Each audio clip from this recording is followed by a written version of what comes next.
for the first MMA Monday, Tuesday, Wednesday, Monday day, MMA day, MMA day of the week and of the new year. And as you can guess from the title, there are two things we have to talk about. Actually, I'm only going to talk about one of those things in detail, which is one championship being now in Bangkok. So the first event of 2023 is here in Bangkok. But before we go into one championship preview mode, we have to talk about Dana White again, because did you hear what happened? Exactly, nothing happened. I mean, okay, the Women's Council of California sent a letter to Endeavor to remove Dana White. I mean, good on them. Whatever a Women's Council is doing, good on them. But other than that, nothing happens. Endeavor is quiet. ESPN is quiet. The people on First Take kind of like defended Dana White. Like, what?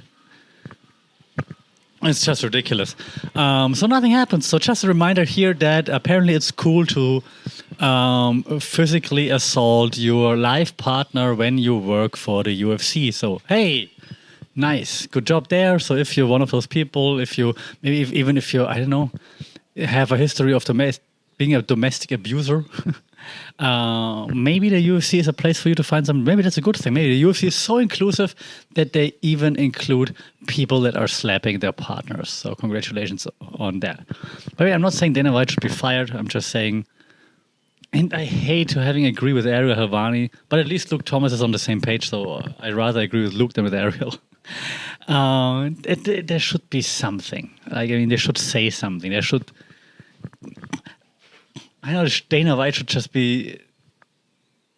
He doesn't get fired, but like, I mean, he's out there in casinos playing with the Nelk boys, putting out content like his F It Friday stuff, and there's just no sign of remorse whatsoever, and that's just weird. And especially, I mean, you've heard all the other podcasts, right? So I'm going to stop here in a minute, but I mean, he said like if you lay hands on a woman, there's no coming back from it, and I mean, he's not even going. There's no coming back because he's not even going away, right? So it's just ridiculous. So and the media is still like at least like a few others now, like the Dan Leppard show picked it up thanks to Ariel and Luke being on there. Other than that, I haven't heard many people talking about it. Like, not even the fun podcasts. Like I haven't listened to the new Andrew Schulz podcast yet completely, but also haven't seen anything from him. Usually, like, he would be, or like Flagrant would be one of the first podcasts to make fun of such a thing, or like put the finger in the wound and be like, hey, nothing so far, I think. I'm thinking like major outlets, also nothing. It's still super disappointing. MMA Media, you still suck. MMA journalists, definitely not journalists. Like, what the hell? Ridiculous. It's ridiculous. Like, all of my media students, journalism students would do a better job in this case, I think, because they should at least have some kind of integrity, because that's what we not teach them, but that's what they have automatically. They know, like, if they're journalists, they need to have integrity because people rely on them. And MMA, now you have to do it again, like with the air quotes, right? For those who are listening, I'm doing air quotes right now. I hate that move, but I gotta do it. Journalists, MMA journalists, like, you, 98% of you're just terrible at your job, terrible at whatever you're doing, terrible at using like that little power that you have, the little influence that you have. You all suck, and you can all go away. It's just ridiculous, and I'm definitely. I stopped watching all those things. It's just ridiculous. Like, you if you don't talk about it, again, I'm not saying Dana White should be fired or whatever, but you have to talk about it. Just ignoring it, like, it's ridiculous. So, I mean, shows like DC, RC were stupid before anyways, but now, like, just cannot take them serious at all if they're not even mentioning it. And not unfortunately, Chael Sonnen has been terrible as of late as well with his takes, which is a shame because he's funny, but it's crazy. So MMA coverage, MMA journalism, go away. Seriously. So disappointing. But hey, let's just ignore what happens in the shithole that's the UFC right now. Even though there's an interesting fight night coming up with Sean Strickland. Sean Strickland at least is hilarious in his interviews. I just wish he would have spoken out about Dana White as well or something. But of course he can, because he gets paid very well right now to step up a last minute to face Imanov this upcoming weekend. We might talk about it afterwards. At least Sean Strickland, from a media point of view, and that's what we do a lot here in the podcast, right? Looking at the media. From a media point of view, Sean Strickland is awesome in ways how he utilizes media, I think he only does interviews with the Schmo. So that's smart, because it plays into his cards. He's funny, and he's smarter than he acts he is. So well done there, but we're going to elaborate more on this then maybe after the fights, because right now I'm really not in the mood of giving any more shine / I don't know, whatever to the UFC thoughts. It's just annoying. I get your, especially the journalists, I get your stuff, get your act together. It's annoying. Okay, let's switch to one championship though, and we start things off, of course, with a moment of silence and paying some tribute to Victoria Lee, who passed away. Angela Lee, her sister, announced it a few days ago on Instagram, said that Victoria Lee passed away in December 26th, I believe. She's only 18 years old. She had I think 3 fights in one championship, undefeated. The next big prospect out of the Lee family. Cause of death wasn't disclosed. They don't have to, obviously. It's just very tragic that this happened, obviously. Any thoughts with the family? I hope they all stick together and can help each other. As far as I'm concerned, I read that they closed the Lee family gym in Hawaii now permanently. So I do hope they find strength and can move forward together and can just help each other out, because it's the most important thing right now. So condolences, thoughts with the Lee family. No one wants to experience that, obviously. So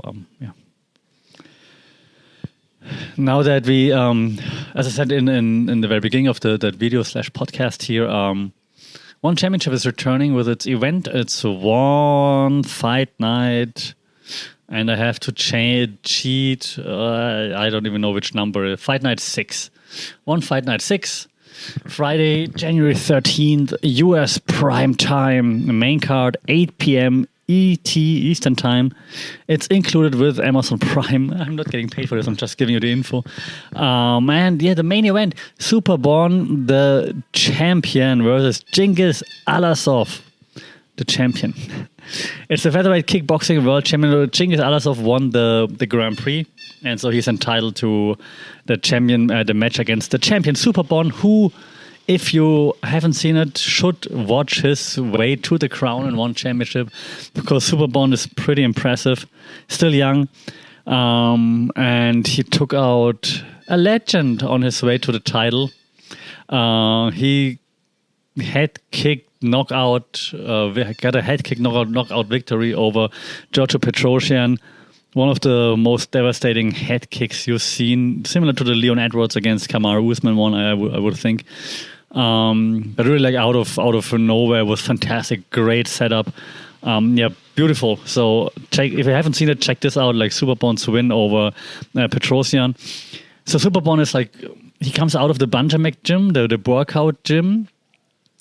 So you would assume that his background is this forward pressure, strong style that Buakaw is famous for, which it is.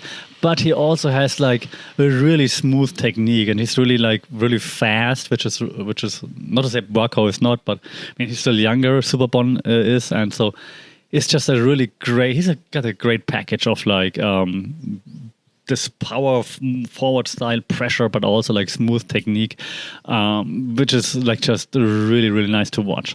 His opponent, Genghis Alasov, he kind of ran through the Grand Prix. Very, not an unorthodox, but maybe, but a very, just always aggressive. He's got pressure style, Genghis Alasov. That's going to be interesting. Will Super Bon stand and trade, or will he try to evade and catch him with his technique? So that's going to be really interesting. I'm really looking forward. I'm a stand-up fighter. Not so much a stand-up comedian. But so yeah, I'm very much looking forward to that. That's gonna be pretty awesome. And if you're watching the video and see me like looking down, I'm just looking at the poster just to make sure I don't forget any of the fights that I want to mention. So that's gonna be the main event. It's gonna be awesome, and I won't be there live. I will be watching. The ticket prices, and I got some flack for criticizing them. There, you can go for 125 baht. Yeah, but then the cheap tickets, as with most big arenas, right? It's in Impact Arena here in Bangkok, which is the biggest arena that we have in the city. It's huge, just like any other big arena in the world. And those cheap seats are like just way up, and all you do is just watch the event on a screen. I've been there many times.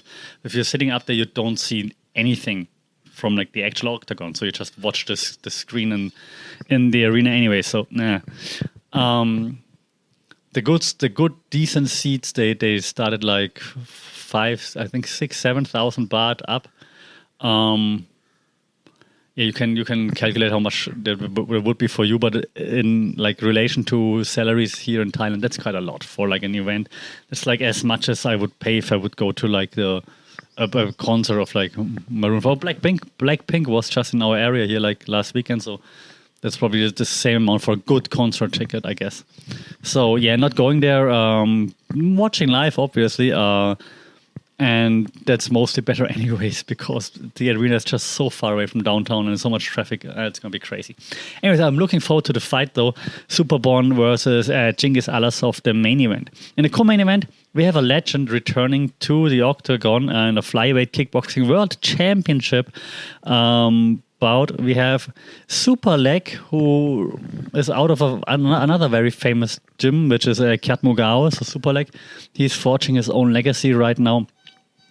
He's taking on Daniel Puertas from Spain, who's also kind of like a more of a mainstay here in the Thai Muay Thai kickboxing scene. So he's very active here, Daniel Puertas. Yeah, Super Leg, of course, and one of the not upcoming, he's been around for a while, but I mean, you know, my Muay Thai coach is 30 and he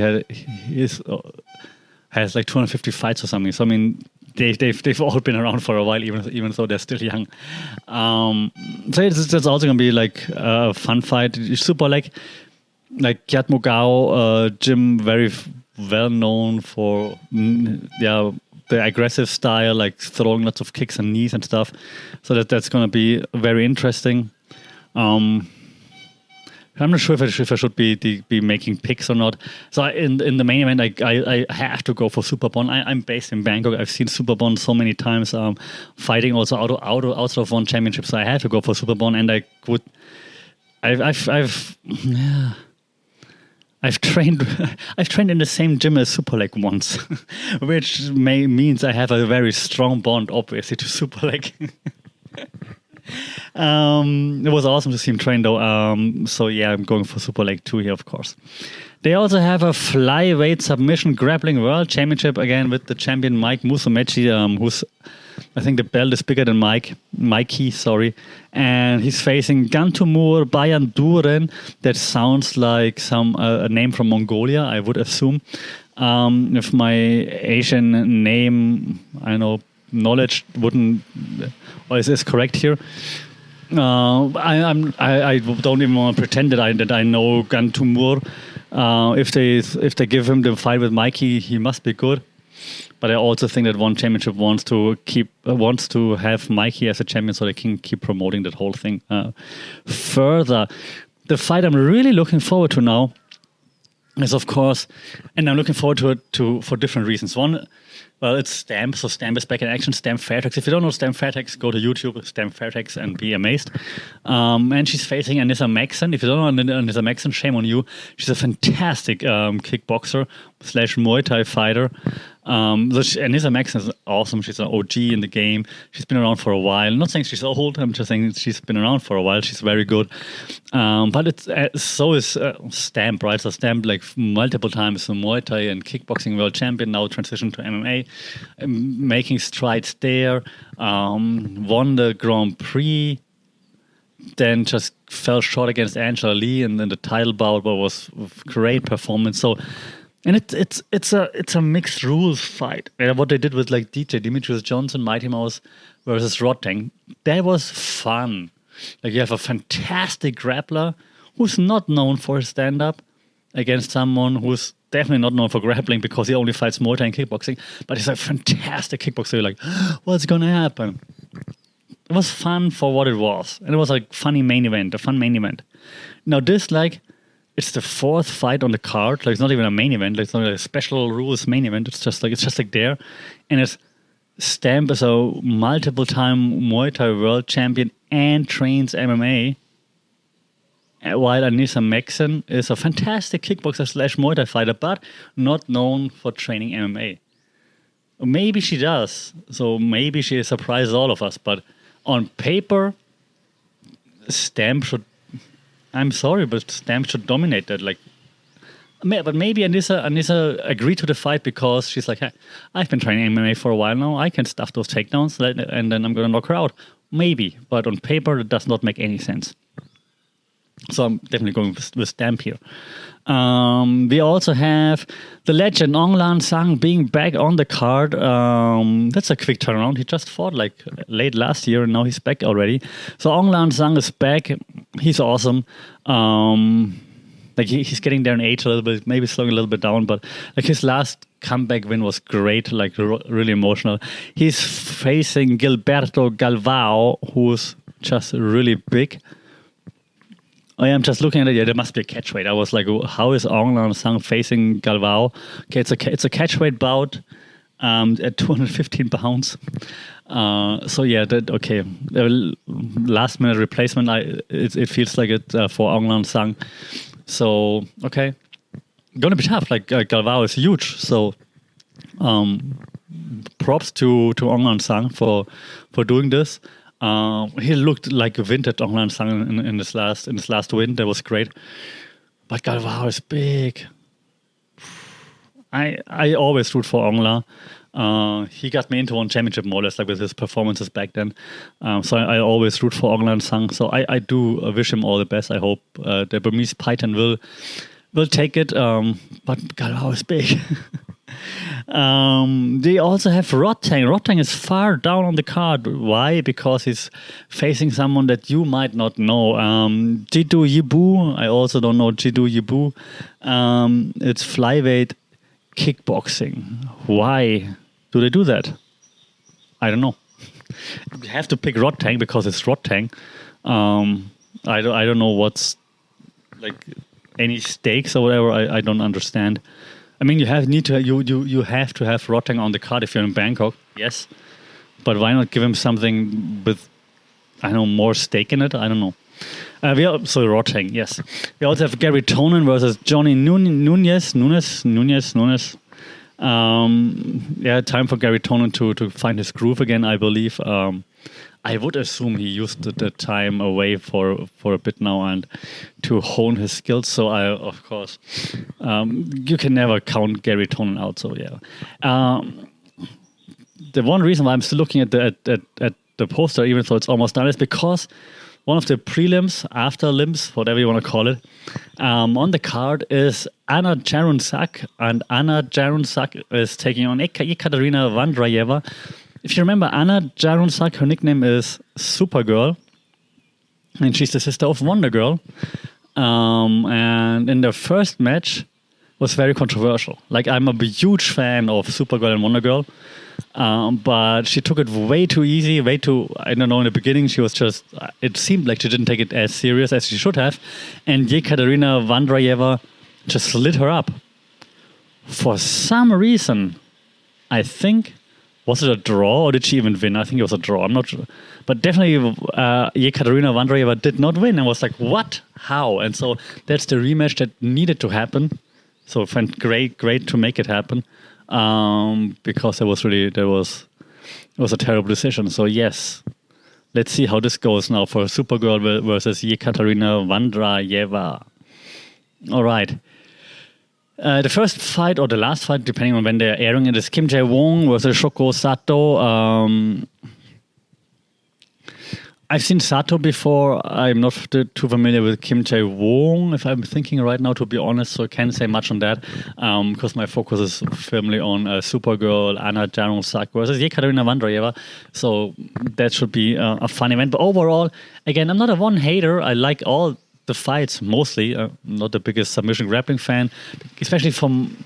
I understand everyone's saying like Mikey Musumeci is like the GOAT and whatever in this form of grappling, but just dropping on your back and just like trying to hold onto something, it's just I don't know. Fights always start standing up. Just stand up. All right, so that's my preview for the One Championship Fight Night 6 that's happening this Friday here in Bangkok. The next fight night also happening in Bangkok. By the way, they moved it. I think it was supposed to be in Indonesia, and now they moved it also to Bangkok. So we will have another fight night here. Previews, reviews, all coming up. Let me know what you're looking forward to seeing the most at this upcoming One Championship event. Do you think Superbon will remain the champion? Do you think, I don't know, Daniel Puertas will pull the upset? Do you think Anissa Maxson stamps takedowns? Let me know what you think is going to happen. As always, at FunkitPod on all the socials, funkitpod@gmail.com by email. Like, share, subscribe, rate this podcast, because if you rate it, you really help us out, because then more people will see it. That's how the algorithm works. If more people see it, we can have bigger discussions about all things MMA and how the media is portraying MMA and why the MMA media sucks, because they don't cover Dana White's incident. All right, that's a full circle right now. As always, take care, stay safe, keep your guard up. Sawadee Cup.